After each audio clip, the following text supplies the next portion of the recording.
बाबर आजम निसाबी किताबों का हिस्सा बन गए।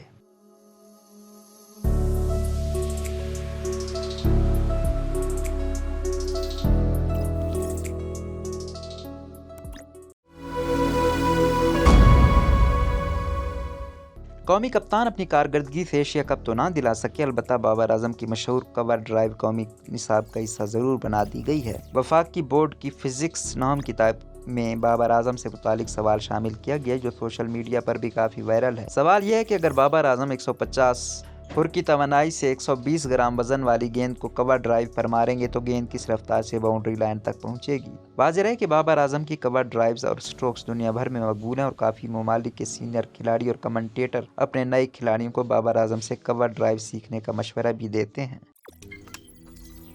रोज़नामा कुदरत की वीडियो देखने के लिए अभी YouTube चैनल पर सब्सक्राइब करें और बेल आइकन पर भी क्लिक करें।